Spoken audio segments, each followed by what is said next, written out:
to consider myself a fairly funny individual, but ask me to tell a joke, and suddenly it's like those times when someone calls you up out of the blue in front of a group of people to, do that thing you do. It's so funny, you guys, just wait.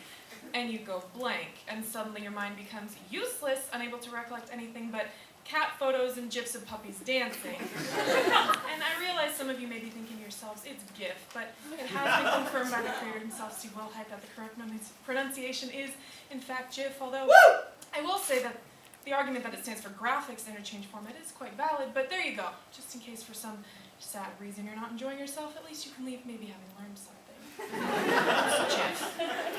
Ask me to tell a joke, and suddenly the only thing that comes to mind is, why did the chicken cross the road? Instead, sometimes I like to get a little ghetto, talk like this, all gangsta and shit, and that makes you laugh, but it's hard out there for a pimp because as soon as I try to translate that into text, it usually recedes into capital letters and conveys more screaming than swagger.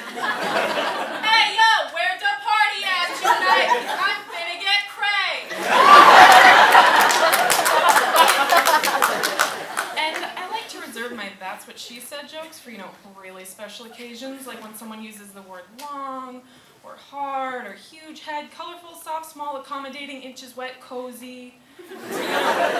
Phrases like, I'm coming over, what a great workout, and that smells good, or the really obvious ones like, should we order stuffed crust? That's what she said. Speaking of overused and inappropriately placed phrases, can we talk for a second? I don't mean to preach, but can we talk about our generation's absolute butchering of the phrase, you only live once? It's being used for senseless stupidity, things like getting kicked out of a hotel for peeing off the balcony, dropping out of college or last quarter of senior year. YOLO is meant for meaningful experiences, instances like skydiving, or telling that guy in your comm lecture that the back of his head is ridiculous, Ireland, or when the barista asks if you'd like one shot of espresso or two for the same price and you have to get two, YOLO. And I can hold a straight face for just a little too long that you begin to think I was actually serious when you asked to use my bathroom and I said, excuse me? What? No. Or you asked to use some of my peanut butter and I said, look, I only have 2 Costco-sized jars and my cat isn't home.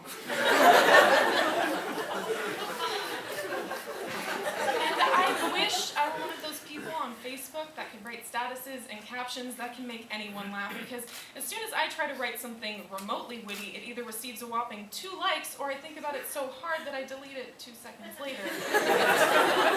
Because there's very little in life that's more awkward than when you're trying to be funny and it just doesn't translate and suddenly everyone's uncomfortable and you begin to shut up and think to yourself how you shouldn't even try because you're just annoying, you're not funny at all at this point, and everyone's just laughing out of pity, and you begin to question your entire life and all the relationships you've had and all the people you've maybe you never really were funny. People are just startled by your weirdness, and they think that we laugh when we're being tickled is because it's a defense mechanism for fear, so it's really not humorous at all. They're just scared for their lives, and they